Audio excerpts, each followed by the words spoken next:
Ada ketika dia masuk ke dalam kejaksaan dilimpahkan, ya ini buat pembelajaran juga bagi masyarakat kita bahwa ketika beban pembuktian itu sudah beralih setelah adanya proses penyidikan kemudian penetapan tersangka beralih ke jaksa, tentunya itu pembuktiannya ada pada jaksa penuntut umum. Ada pada JPU. Gitu loh. Oke. Kan itu the process of law. Dan JPU tidak punya kewajiban untuk menunjukkan yang asli. Ya, bahwa gini. Nah, itu pertanyaan sederhana. JPU tidak punya kewajiban untuk menunjukkan yang asli. Tidak ada.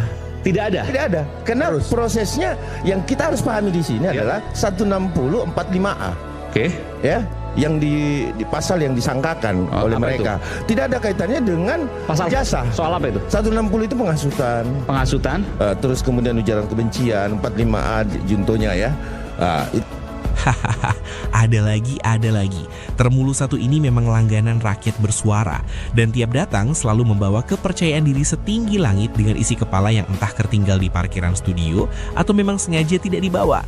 Kali ini perdebatan sengit pun terjadi antara Ade Termul dengan Aiman, di mana Ade dengan PD mengatakan bahwa jaksa penuntut umum tidak punya kewajiban menunjukkan ijazah Jokowi yang asli, karena menurut versi Termul, masalah ini bukan soal ijazah tapi soal penghasutan dan berita bohong yang katanya disebarkan ke Roy Suryo. Nah, disinilah api mulai disiram bensin karena Aiman dengan tenang tapi menusuk mempertanyakan bagaimana bisa disebut ujaran kebencian atau penghasutan kalau objek yang dipermasalahkan yaitu ijazahnya sendiri belum pernah dipastikan asli atau palsu. Logikanya kan sederhana, buktikan dulu ijazahnya baru bisa menuduh orang menghasut atau menyebar kebencian. Pertanyaan sesederhana itu langsung bikin Ade Termul kelabakan. Jawabannya muter-muter nyasar kemana-mana sampai Aiman sendiri terlihat bingung. Ini orang lagi debat atau lagi latihan pidato lomba 17-an? Tapi sebentar, ini logika sederhana. Bagaimana bisa dikatakan menghasut, bagaimana dikatakan ujaran kebencian kalau seandainya nggak tahu apa yang diperbincangkan, apakah objeknya itu asli atau palsu? Iya, jadi sebentar melalui media mereka mengungkapkan melalui muhabalah kalau nggak salah pada saat itu ya, mereka adakan podcast bersumpah demi Allah dan lalu di atas Al-Quran. Nah, proses inilah yang masuk dalam kategori ada peristiwa hukum. Bersumpah atas nama Tuhan. Iya. Kalau ijazah itu palsu. Gitu. Iya. Sementara dia tidak memegang aslinya atau dia tidak mengetahui kebenarannya. Tapi ini kan perkaranya bukan ijazah S1 ya. Iya. Ini ijazah SD, SMP, SMA. Yang mereka persoalkan. Setahu saya itu. Jadi ketika kemudian ada peristiwa yang memang ya terpenuhi dua alat bukti cukupnya dari kepolisian. Nah, kemudian apakah ini tidak ada due process? Ada. Misalnya gini, melihat Ade makin ngibul, Aiman lalu membuat analogi biar publik paham. Analogi orang waras katanya. Kalau ada orang dituduh punya jas hitam tapi dia tidak mau menunjukkan jasnya lalu malah menuduh orang lain menghasut karena bilang jasnya hitam, kan aneh, lucu dan tidak masuk akal.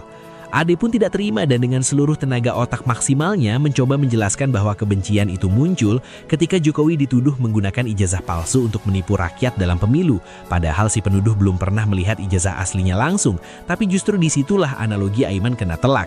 Karena ya memang masalahnya ada di situ. Tunjukkan dulu ijazahnya maka semua tuduhan gugur. Tapi karena tidak pernah ditunjukkan, tuduhan justru dianggap penghasutan. Masih belum kapok, Ade lanjut ngotot bahwa ijazah Jokowi sudah ditunjukkan, sudah dinyatakan sah oleh KPU, oleh UGM, oleh teman seangkatan, dan itu katanya sudah cukup bukti. Aiman langsung skak balik, berarti dinyatakan asli hanya berdasarkan kata-kata, bukan fakta fisik, karena sampai hari ini ijazah itu tidak pernah diperlihatkan ke publik. Apa iya negara bisa jalan cuma pakai testimoni? Pertanyaannya, apakah jasnya Bung Aiman digunakan untuk hal-hal yang merugikan bangsa dan negara? Ya. Tidak kan?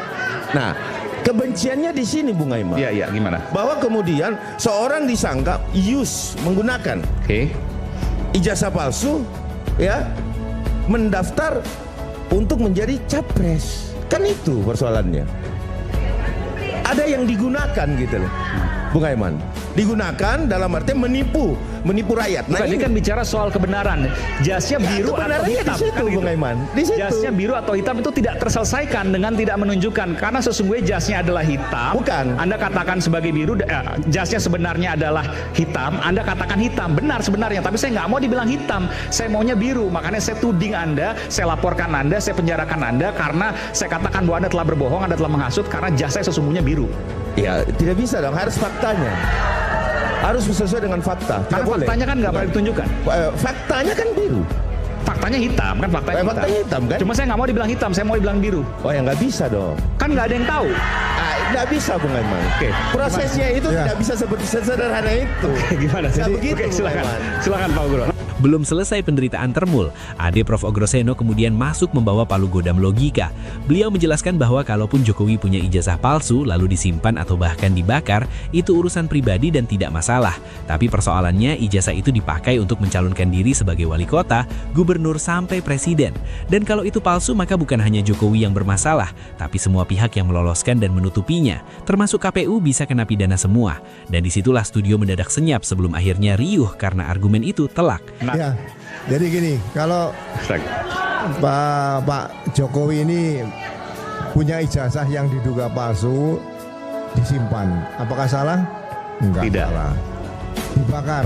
Enggak salah juga. Ya kan? Jadi karena digunakan untuk mendaftar wali kota, gubernur sama capres. Nah, digunakan ini berarti 263 ayat 2. Dibakar nggak salah Pak ya? Ya? Dibakar nggak salah tadi. Enggak salah, sekarang dibakar enggak salah. Nanti saya bakar. Ya, tapi setelah dibakar tadi ini kan karena ada dugaan ijazah palsu digunakan. Pasal 263 ayat 2 dimainkan di situ. Siapa yang menggunakan? Yang menggunakan tadi adalah KPU tadi. KPU Solo, Jakarta dan KPU Pusat. Oke. Plus Pak Jokowi masuk di situ nanti 263 ayat 2-nya di situ. Kalau yang membuat ayat satunya nggak bisa dibuktikan, nanti belakangan saja gitu loh. Pada akhirnya publik tidak butuh suara keras, tidak butuh emosi meledak-ledak, apalagi logika jungkir balik yang dipoles jadi narasi yang rapi. Publik cuma butuh satu hal sederhana yang sampai hari ini terus dihindari, yaitu transparansi. Tunjukkan ijazah asli, selesai semua drama, tamat semua debat, bubar semua tudingan. Tapi selama itu tidak dilakukan, maka jangan salahkan publik kalau terus bertanya. Karena dalam negara demokrasi, kecurigaan lahir bukan dari kebencian, tapi dari kejanggalan. Dan semakin dihindari, semakin besar pula tanda tanya yang ditinggalkan.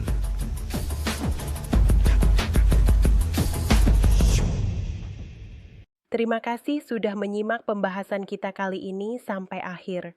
Semoga apa yang kami sampaikan bisa menambah wawasan dan membuka perspektif baru tentang isu-isu yang sedang berkembang.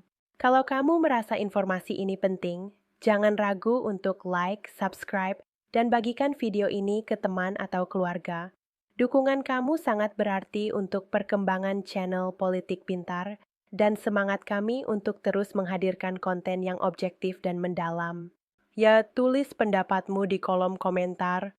Apakah kamu setuju, tidak setuju, atau punya sudut pandang lain? Politik bukan soal menang atau kalah, tapi soal memahami dan berpikir kritis bersama. Channel Politik Pintar akan terus hadir dengan analisis tajam, informasi terpercaya, dan pembahasan yang menantang cara kita melihat dunia politik. Sampai jumpa di video berikutnya dan ingat, berpikir kritis adalah langkah pertama menuju perubahan. Sampai ketemu dan salam cerdas.